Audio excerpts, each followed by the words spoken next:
Salut mon loulou, on se retrouve aujourd'hui pour une nouvelle vidéo. Alors c'est encore une fois toi qui as choisi, enfin plutôt vous qui avez choisi quel deck on allait aborder aujourd'hui. Et du coup c'est le deck bleu-vert avec les nouveaux ajouts de Baymax et Hiro Hamada qui sont du coup je pense assez boostés aux hormones.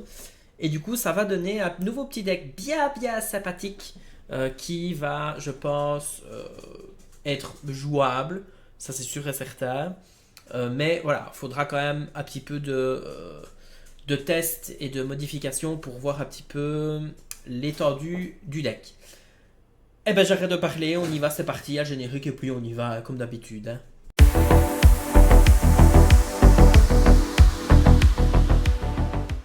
Alors, comme d'habitude, comme j'explique au début de chaque vidéo de ce type-ci, donc il y en a déjà 3 qui sont sortis, donc n'hésite pas à aller les voir si tu ne les as pas encore vus. Je vais ajouter tout ce que je pense être bon pour le deck en x4 et puis à la fin de la vidéo, enfin pas à la fin de la vidéo mais plus on va avancer dans la vidéo, plus je vais enlever, expliquer pourquoi j'enlève, expliquer pourquoi je modifie, etc. Donc du coup on va démarrer directement avec Hiro Hamada, donc, qui lui est un alter 5 et cette carte là je la trouve,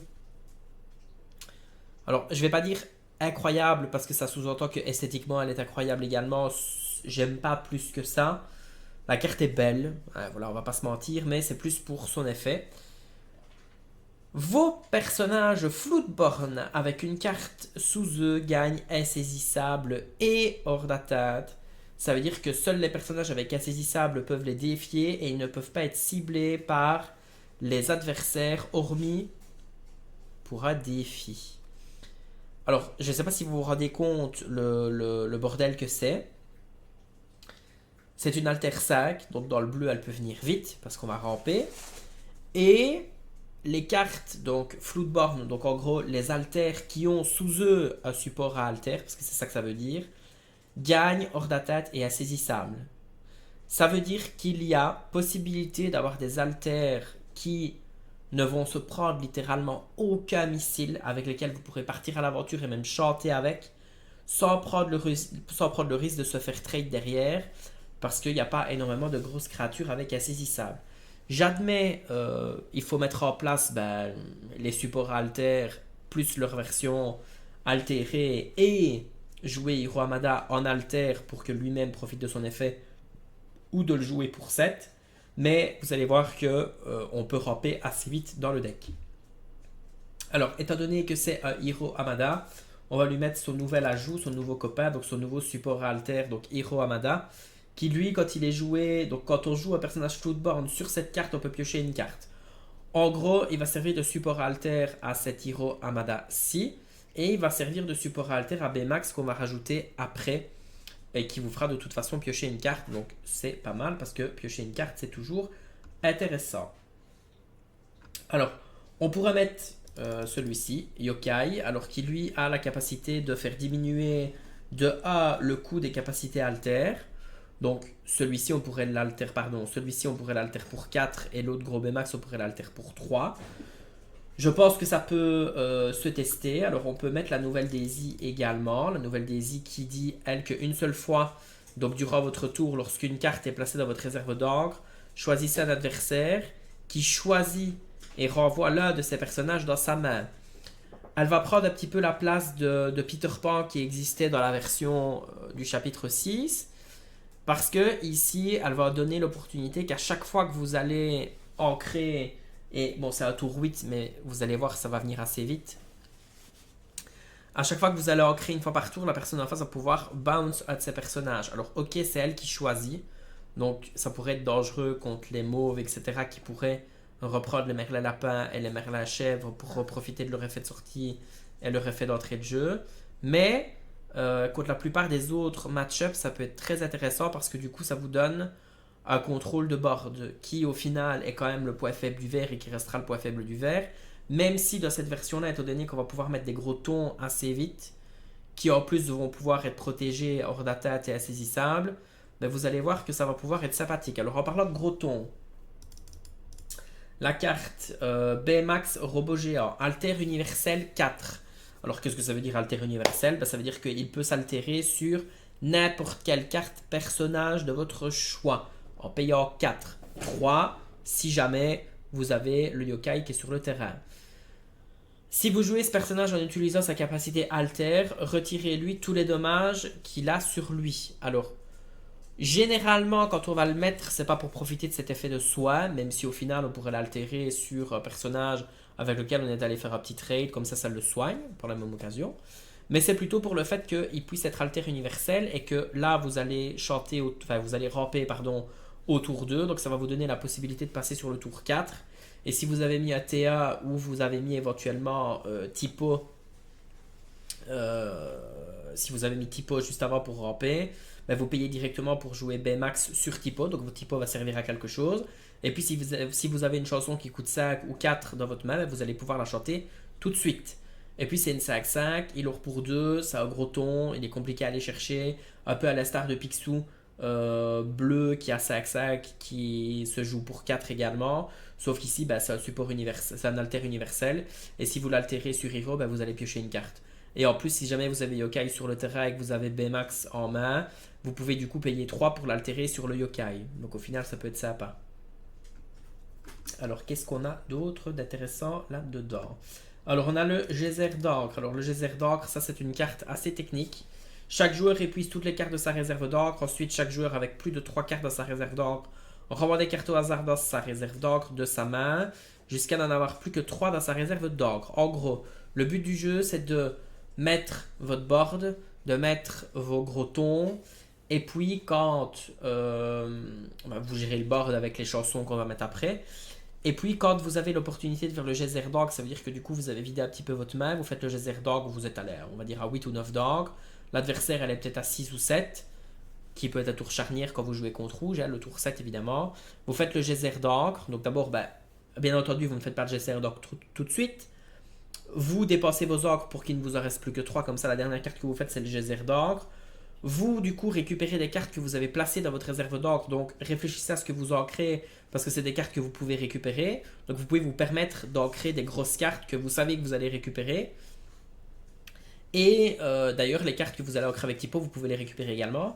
Et la personne en face, du coup, va se retrouver à 3 d'encre, à devoir gérer un board avec des gros personnages. Surtout que si vous avez ancré des chansons et qu'il a toujours du board au moment où vous faites geyser d'encre, vous allez récupérer les chansons, vous allez chanter avec votre Baymax, celui-ci, ou avec éventuellement Hero s'il est déjà placé, ou même l'Alter Clarabelle, ou même Grand-Mère Tala ou les Muses, parce que bon, c'est ce qu'on mettra après dans le deck, hein, je vous spoil un petit peu, mais je pense que ceux qui ont joué bleu-vert ou ceux qui connaissent un petit peu savent quand même la base du deck. Et vous allez vous retrouver à avoir des cartes en main pour pouvoir chanter et reprendre le contrôle du board. Donc c'est assez intéressant à ne surtout pas faire en début de partie tout de suite parce que ça va ça va vous poser problème au final. Donc voilà. À utiliser avec parcimonie. Alors on pourrait mettre un retour d'Hercule, mais en fait ce qui me pose problème avec le retour d'Hercule, c'est que j'ai un peu peur de ce que les gens peuvent sortir en face. Étant donné que vous allez utiliser le retour d'Hercule pour 5 d'encre, vous allez invoquer n'importe quel de vos gros tons. La personne en face va invoquer aussi un gros ton à elle, si elle a l'occasion, bien entendu. Et au final, c'est vrai que vous avez l'opportunité après de chanter avec d'autres personnages, par exemple, pour les hommes, pour renvoyer le gros ton qui vous a mis dans le deck, piocher 2 cartes et vous générer de la value avec l'Alter Clarabelle. Imaginons, voilà, un cas de figure où ça pourrait être fort, c'est vous jouez le retour d'Hercule sur votre tour 5 parce que vous n'avez pas la petite Clarabelle pour altérer la grosse Clarabelle. Vous jouez la grande Clarabelle. La personne en face joue un personnage, peu importe lequel. Vous avez un pour les hommes en main. Vous chantez avec Grand-Mère Tala ou les Muses pour les hommes. Vous lui renvoyez son gros ton dans le deck. La personne pioche 2 cartes.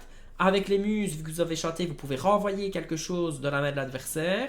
Donc vous lui remplissez sa main. Vous avez joué Clarabelle gratuitement. Vous avez joué Clarabelle pour 5 au lieu de 7. Et vous piochez des cartes et vous refaites votre main. Le problème, c'est que je trouve que c'est un peu trop situationnel. Maintenant, elle est en crame. Donc, je pense qu'on peut potentiellement envisager de la jouer. Mais c'est le genre de carte qu'il faudra vraiment tester pour voir si c'est vraiment utile ou pas du tout. Sachant que vous avez quand même la possibilité de toute façon gérer instantanément la créature qui risquerait d'être invoquée par votre adversaire. Que du coup, pourquoi pas. Écoutez, on va toujours la mettre, on va réfléchir, on va la mettre en enchantée parce que voilà, hein, en plus elle est tellement belle. Bon, c'est une enchantée que leur tête au secours. Bref, on continue, on continue. Ici, je ne vois rien qui pourrait être ajouté. Non, non, Peter Pan, il n'y a pas besoin parce qu'on a mis Daisy. Soumettez-vous à ma volonté, il n'y a plus vraiment besoin puisque le deck est capable de gagner sans ça. Et j'en ai un peu marre des decks discard, donc j'aimerais bien jouer vert sans discard. On peut mettre Ephéla et Nuif, qui reste une chanson assez sympa à chanter, surtout quand on a les muses. Euh, D'ailleurs, en parlant des muses, il faut pas que j'oublie de les mettre. On peut mettre du coup la grande Clarabelle avec la petite Clarabelle pour avoir le support alter, qui pourrait profiter de ce Hiro Hamada-ci. Qu'est-ce qu'on pourrait avoir également? Est-ce qu'on mettrait les Mergotel? Je ne pense pas, puisque Daisy de toute façon va faire office de bounce à tous les tours. Non, en tout cas pour les hommes, ça c'est sûr. Qu'est-ce qu'on a après? Je réfléchis, je réfléchis. On pourrait mettre Diablo, Alter Diablo, mais en fait non. Parce qu'on a quand même Clarabelle avec la grotte Clarabelle. On a les héros pour piocher. Euh, J'ai peur que ça prenne beaucoup de place. Maintenant, c'est vrai que Diablo lui donner hors d'attaque insaisissable, ça pourrait être très sexy. Maintenant, il y a tellement de gestion pour Diablo que du coup, j'aurais un peu peur qu'on sacrifie une grosse partie de. Parce qu'il faut le petit Diablo, il faut une chanson en main à garder au mulligan et il faut le grand Diablo. Le petit Diablo est un top deck atroce. Vous allez me dire la petite Clarabelle aussi, mais au moins la petite Clarabelle, elle a la prétention de bannir potentiellement un objet qui peut être fort. Que le petit Diablo, ben voilà, avoir la main de l'adversaire quand vous lui renvoyez de toute façon 10 cartes en main ou que vous continuez à lui renvoyer des cartes et que vous piochez avec Clarabelle, vous vous en foutez un petit peu de piocher une carte avec Diablo ou de voir sa main, puisque ben, au final vous allez jouer et lui maîtriser son board. Donc voilà, je ne suis pas convaincu du petit Diablo et du grand Diablo. À la limite, à tester, de toute façon, non. En fait, il y a tellement de gestion maintenant pour Diablo que je ne sais pas si le jeu en vaut la chandelle. Après, ça peut servir de moteur de pioche au début de partie. Mais au final, vous allez creuser avec les grands Mertala, vous allez creuser avec l'OA de la mémoire. Non, c'est bon. Au pire, vous pouvez faire pour les hommes sur vous-même et piocher des cartes. Non, franchement, non. Non. Pégase, bébé Pégase, pas besoin. Les muses, voilà, les muses. Les muses très fort, hein, bien entendu. Est-ce qu'on mettrait pas sous l'océan? Maintenant, est-ce que dans la méta prochaine. Gardez à l'esprit qu'éventuellement sous l'océan pourrait rentrer dans le deck si jamais il y a vraiment trop de decks aggro. Là, ça pourrait être utile. Enfin, notez qu'avec les muses, vous allez tellement chanter que. Non, je sais pas, je pense pas. Alors, ne parlons pas de Bruno, ça oui, parce que du coup, ça se chante facilement avec ce B maxi. Vous altérez, vous altérez Tipo ou alors Yokai et vous chantez directement Ne parlons pas de Bruno. Voilà, c'est gratuit, ça prend le bord direct. Même état d'esprit, du coup, on aura Libéré délivré qui viendra plus tard. Donc, non, je pense. Lyle Tiberius Rourke. Euh, non, je pense pas non plus. On pourrait jouer Morph pour avoir plein de supports à alter. Mais puisque on joue tous les supports à alter des personnages alter, je pense qu'il n'y a pas besoin de mettre Morph. D'autant plus qu'il y a déjà l'opportunité dans T2, on jouera jamais Morph, on jouera Typo ou voguer sur la mer Azurite ou alors éventuellement Yokai pour altérer directement le tour d'après Baymax. Donc non, du coup. Je regarde ici. On pourrait éventuellement mettre Ursula pour les soyez prêtes, mais au final, on peut contrôler ce tour-là avec le geyser.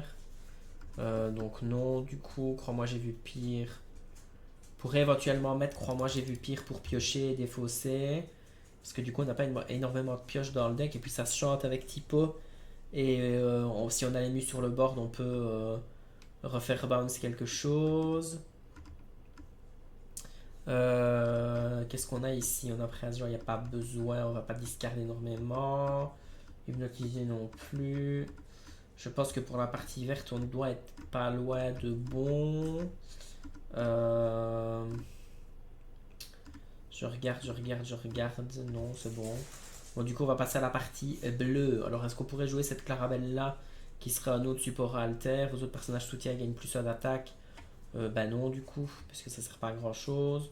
Belle, on ne joue pas d'objet. Tamatoa, on ne joue pas d'objet. Kida pourrait être intéressante. Regardez les deux premières cartes de votre pioche. Placez-en une dans votre réserve d'encre face cachée et l'autre au-dessus de votre pioche. On pourrait. Ça veut dire qu'on la jouerait pour 4 d'encre. Le tour d'après, on ancrerait. Non, on préférera jouer Grand-Mère Tala et le tour d'après chanter avec ce bleu lumière. On creuse un petit peu plus. Ce Baymax là, il ne vaut pas trop la peine parce qu'il n'y a pas non plus 36 000 Floodborn. L'eau a de la mémoire, on peut le garder pour creuser ou pour faire des mauvais top deck à l'adversaire. J'aime beaucoup la carte au final. Chargeur de Baymax, chaque fois que vous jouez un personnage Floodborn en utilisant sa capacité d'alter piocher, vous pouvez piocher une carte. Le problème, c'est que il n'y a pas non plus 36 000 possibilités d'alter, donc je dirais que non. À la limite, non. Hiro Hamada, cherchez un personnage robot ou un objet dans votre pioche et révélez cette carte à tous les joueurs. Mélangez votre pioche et placez cette carte au-dessus. Non, c'est à tour 3. En plus, il se prend tous les missiles de la Terre. Je regarde Pikli non plus. Ce Baymax là, jouer ce personnage vous coûte 2 mois si vous avez un personnage aventure en jeu. Non, ce Baymax là, on peut éventuellement le mettre pour soigner ces personnages. Voguer sur la mer Azurite, ça oui. On est à 68 cartes déjà, j'ai l'impression qu'on a fait même pas la moitié. C'est un deck que je vais me retrouver avec 300 cartes dedans, on va plus rien comprendre après. Mufasa, non, parce qu'on a le geyser. Donc non. Vision de l'avenir pour creuser, éventuellement, on peut potentiellement le mettre. Typo, ça me paraît obligatoire. Cachez-vous, je pense pas qu'il y aura l'utilité, puisque je pense que les lieux ne seront pas joués ce chapitre-ci. En tout cas, j'ai pas l'impression. Ariel, on ne joue pas d'objet. Qu'est-ce qu'on pourrait encore mettre? Creuse encore et encore, il n'y a pas besoin. Grand dragon de pierre et bloc de glace non plus. Grand Mertala pour creuser, ça c'est toujours super important. On pourrait mettre la grand Mertala. On pourrait parce que du coup, elle s'altère sur la grand Mertala qui est ici. Et cette carte-là, chaque fois qu'une carte est placée dans votre réserve d'encre, on gagne un éclat de l'or. Moi, j'ai envie de dire pourquoi pas, puisque on peut l'alter, elle peut être insaisissable et hors d'atteinte grâce à Hiro Hamada qui est ici. Et si le tour d'après, donc vous la posez, le tour d'après vous jouez le geyser, et en partant du principe que vous auriez peut-être potentiellement ancré des bleu lumière avec typo, ou des vogués sur la mer Azurite, ou même des typos, ben là ça vous fait du lore passivement. En plus, vu qu'elle est hors d'atteinte insaisissable, vous pouvez très bien lorer avec ou shotter avec sans prendre le risque qu'elle se fasse séquestrer. Donc pourquoi pas? Moi je pense que ça peut se tester. Vraiment, pourquoi pas? Ça génère du lore passivement, ça peut être sympa. Ce bleu lumière, ça oui. On pourrait mettre mon ordre de Picsou, mais je suis pas on va toujours le mettre, mais je suis pas hautement convaincu de la manœuvre. Big Ben, il n'y a pas vraiment besoin. Flavor Sham, on n'a pas d'objet. Glace à l'eau, il n'y a pas besoin non plus parce qu'on ne joue pas Flavor Sham. Belle, bah non, parce que du coup on joue le geyser, donc non. Non, ce serait un peu antithétique. Tomatoa, non, je veux libérer, délivrer, ça on peut mettre. Parce que du coup, à l'instar de Ne parlons pas de Bruno, ça peut renvoyer 96 cartes. Je savais bien que j'allais me retrouver avec plein de cartes, je vais devoir faire des sacrifices. Je vole potentiellement, on peut envisager. Et heureusement, on arrive au bout. Alors, du coup, maintenant, on réfléchit sur ce qu'on enlève et ce qu'on garde. Clarabelle, on peut garder en 4 exemplaires, je pense que peut-être 3. Parce qu'il y a possibilité avec le retour d'Hercule de toute façon de sortir Clarabelle. Maintenant, est-ce que Clarabelle a besoin d'office d'être joué en alter pour être protégé par Hiro Hamada? Ça reste quand même une 5-6, donc bon, ça reste un gros ton. Généralement, on peut chanter une fois avec, ou au pire, on quest pas avec, et elle résistera au moins un deuxième tour. Et puis, de toute façon, sur le même tour, vous n'allez pas savoir mettre Alter Clarabelle et Alter Hiro, hein, soyons sérieux, ou même en le jouant sans alter, c'est ou l'un ou l'autre. Euh, Peut-être 3, oui. Yokai, est-ce que on va réellement le jouer sur le tour 2? Dans le cas de figure où on n'a pas Tipo et où on n'a pas vogué sur la mer Azurite, on peut le jouer. On peut le jouer, oui, on peut le jouer pour pouvoir après alter Bmax dessus. Ou même jouer sur le tour 3 Hiro et du coup sur le tour 4 on pourrait jouer Hiro Hamada qui coûterait 4 au lieu de coûter 5. Enfin, du coup, on ramperait pas, mais au final, c'est comme si on rampait, entre guillemets, parce qu'on sortirait quand même les gros tons plus tôt. Donc, je pense qu'il peut avoir sa place. Maintenant, 4 typos, 4 yokai et 4 visions de 4 voguer sur la mer Azurite, ça va peut-être un peu beaucoup. Pour le moment, je vais pas toucher à ça. Hiro, on peut le laisser 4 fois parce que c'est le support alter du grand Hiro. Les muses 4 fois, grand Mertala 4 fois. En gardant tout 4 fois, ça va être compliqué. Hein. BMAX, on peut toujours le diminuer à 2. Le grand BMAX, on peut le garder 4 fois. Clarabelle 4 fois. Hiro 4 fois. Je vais jamais y arriver. Grand Mertala, on peut peut-être la mettre une fois. Je réfléchis. Daisy, on peut la mettre une fois ou deux, je pense. Je ne suis qu'à 92 et on n'est pas encore sorti de l'auberge du tout. Les lieux, je vais les enlever tout de suite. Le geyser, je pense qu'on peut le mettre 2 fois parce que 4 fois c'est trop. Est-ce que j'ai vraiment besoin de vision de l'avenir pour creuser? Parce que j'ai déjà l'eau à de la mémoire. C'est ou l'un ou l'autre. Je pense que je vais garder l'eau à de la mémoire parce que c'est un petit peu plus polyvalent que vision de l'avenir. Parce que si vous avez ce qu'il faut dans votre main et que vous voulez faire un mauvais top deck ou contrôler la pioche de l'adversaire, je pense que l'eau à de la mémoire ça peut être sympa, mais pas 4 fois, peut-être 2 fois c'est bien. Le retour d'Hercule. Est-ce que 4 fois c'est pas un peu beaucoup? Je pense qu'on peut peut-être le mettre 2 fois. Au pire, c'est de l'encre. Ah, mais ça permet quand même de sortir. Parce qu'au final, on peut même sortir Hiro sans alter. Et le tour d'après, on peut altérer Bmax. Où est-ce qu'il est, on peut altérer un autre Bmax. On peut altérer Grand Mertala. On peut altérer Clarabelle sur la petite Clarabelle. Qui profiterait, sachant qu'à ce niveau-là de la partie, normalement, si vous faites Tipo sur votre tour 2, à votre tour 3, vous avez 4 d'encre, vous pouvez altérer Tipo, mettre Bmax. Ça veut dire que le tour d'après, vous faites le retour d'Hercule pour 5 d'encre, vous jouez directement Hero, et votre Bmax, il est déjà hors d'atteinte et insaisissable.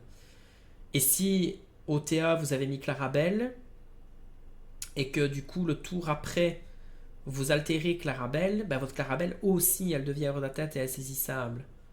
Oh, en vrai, c'est fort le retour d'Hercule. Sur papier, ça a l'air fort. On pourrait le mettre 3 fois, au pire, c'est de l'ogre. Mais avec ce raisonnement-là, on va rester à 1000 cartes. Donc, du coup, peut-être Clarabelle la mettre à 4 éventuellement. Peut-être Yokai le mettre peut-être à 3. Voguer sur la mer Azurite peut-être à 3 aussi. Mais vous savez ce que je me dis? Je pense même qu'on pourrait même enlever Voguer sur la mer Azurite. Parce que Voguer sur la mer Azurite, on va le faire, ok. Ouais, non, parce que si on n'a pas Tipo et Yokai en main, c'est compliqué. Mais enfin, en vrai, il y a quand même 8 et 2. On n'en aura pas un seul des deux en mettre départ. Ah, ce serait vachement pas de bol quand même. Et j'ai peur que ça fasse trop avec Voguer parce que du coup, Yokai vous permet quand même le tour d'après de mettre Hiro et le tour d'après de quand même mettre le grand Hiro ou simplement d'altérer un Baymax. Oh, franchement, je sais pas. Après, Yokai, c'est un personnage à deux, il peut chanter au pire. Hein. Est-ce qu'on enlèverait Voguer sur la mer Azurite? Est-ce qu'on se permettrait de faire une folie pareille? Je vais laisser en suspens. Alors, crois-moi, j'ai vu pire. Je pense qu'on peut la mettre 3 fois. Effela et Nuif, je pense qu'on peut la mettre 3 fois. Ne parlons pas de Bruno 3 fois. Libéré, délivré 3 fois, c'est bien aussi. Bleu Lumière 2. Là, on est à 72. Je vole, je pense qu'on peut carrément l'enlever. Là, on est à 68. On y est presque. Hein. On n'est pas loin du... On n'est pas loin du compte. Je pense que Crois-moi j'ai vu pire et Effet et Nuif, c'est un des deux, je crois. Est-ce que c'est mieux de piocher 2, défausser A, ou est-ce que c'est mieux d'empêcher de partir à l'aventure et de piocher A? Mais si on pioche 2, on peut choisir. Maintenant, on a Grand Mertala qui le fait. On a Loi de la mémoire qui peut nous permettre de creuser un petit peu. Ce rêve bleu qui permet aussi de creuser un petit peu. Ce rêve bleu, ce bleu lumière, pardon, le bleu lumière, je vais y arriver. Euh, Et je crois que c'est mieux en vrai d'empêcher de quest, hein. Parce que je pense que le problème du deck bleu, ça restera quand même les decks aggro. Bon, allez, j'enlève ça, tant pis. 3 effets Law and Wave, 2, 3. On a combien de cartes? 65. Je pense que voguer sur la masse. C'est ou voguer ou yokai. C'est un des deux qui doit sauter parce que c'est pas possible d'avoir les deux, d'avoir ça plus typo plus. Ouais, j'enlève voguer sur la mer Azurite. Voilà, j'ai choisi. Je préfère garder yokai. On est à 62, on a 12 en ancrage, c'est parfait. Par contre, c'est pas trop du tout. Est-ce que lui, il va être utile? Étant donné que ce BMAX là, il peut se soigner tout de suite. Et que de toute façon, si vous avez Hero, il va protéger vos alters. Maintenant, on jouerait sans drop. Mais de toute façon, non.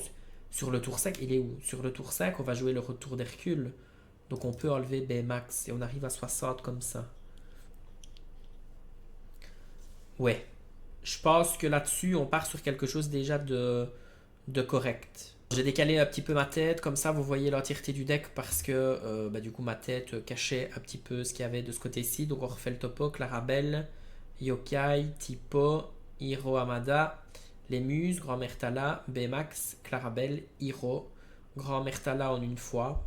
Ça peut être sympa, je pense que ça peut être sympa.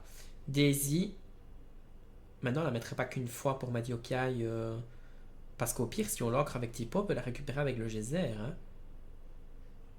Écoutez, je vais la mettre une fois et on va mettre Yokai comme ça. C'est comme si on avait 4 Voguer et 4 typos. Ouais. L'eau garde la mémoire. Geyser, le retour d'Hercule. Ça, franchement, faudra tester. Vraiment, il faudra tester. Effet Lent et Nuif pour les hommes. Parce que en vrai, si on fait, comme je dis, si avec le retour d'Hercule, la personne en face, elle met un gros ton, et que vous avez pour les hommes en main, ou même libéré délivré, ou ne parlons pas de Bruno, et que vous avez Baymax, celui-ci, qui est déjà sur le board parce qu'il a été altéré, bah en fait, allez-y, let's go, hein, parce que si jamais vous avez fait T1 Clarabelle, T2 Yokai, T3 Hiro, T4, vous pouvez altérer celui-ci sur celui-là, ça va vous coûter 4 au lieu de vous coûter 5 grâce à Yokai. Vous piochez une carte. Le tour d'après, vous avez 5 d'encre, vous faites le retour d'Hercule, vous invoquez votre Clarabelle, ou même un autre Hero, ou même Daisy, ou même un Baymax. Puisque vous avez déjà Hero qui a été altéré, vous pouvez chanter pour les hommes, ne parlons pas de Bruno, libérer, délivrer. Pour gérer directement la grosse créature qui va être jouée par votre adversaire ou n'importe quel personnage qui va être joué. Franchement, plus je le dis, hein, plus ça me plaît. Ah ouais. Ah ouais, ouais, ouais, franchement. Plus je le dis, plus ça me plaît. Le geyser, ça, ben, c'est assez sympa aussi. Ouais, non, non, c'est bon. Je pense que comme ça, on a une bonne base comme ça. Donc voilà, on touche au bout de la vidéo. Je sais bien que bon, celle-ci a presque fait une demi-heure. Mais bon, c'est un nouveau deck quand même avec beaucoup de nouvelles cartes, beaucoup de nouveaux personnages, du nouveau chapitre. Et c'est ça du coup qui est intéressant, c'est ça qui m'intéresse. Je vais lui donner sa chance, je l'essayerai. N'hésitez pas à donner votre avis sur le deck, n'hésitez pas aussi à donner si jamais vous l'avez déjà testé sur une deck. Alors je voulais vous mettre des parties avec le bot, j'en ai fait pendant 2 heures pour essayer d'expliquer, pour essayer de trouver quelque chose de concret à vous montrer, pour voir ce que le deck proposait, mais le bot fait n'importe quoi. Donc en fait, il nous laisse setup notre board, il nous laisse mettre nos créatures, il trade pas alors qu'il devrait trade, enfin voilà. Donc en fait, ce que j'allais vous montrer n'aurait pas été très reproduisible, je vais dire ça, dans la vraie vie. Donc ça sert à rien en fait. Donc du coup voilà, je le testerai plus tard quand on aura les cartes. Si le deck me plaît et que j'aime le deck, je vous promets que je ferai des let's play vraiment avec les cartes où je joue en stream, etc. pour vraiment pouvoir vous montrer de quoi le deck est capable. Mais je trouve que comme ça sur papier, il a quand même de la gueule, hein, qu'on se le dise. Enfin voilà, bref, dites-moi, pardon, votre avis, dites-moi ce que vous en pensez. Et n'hésitez pas à commenter, liker, partager comme d'habitude. Bisous mon petit loup. Mouah.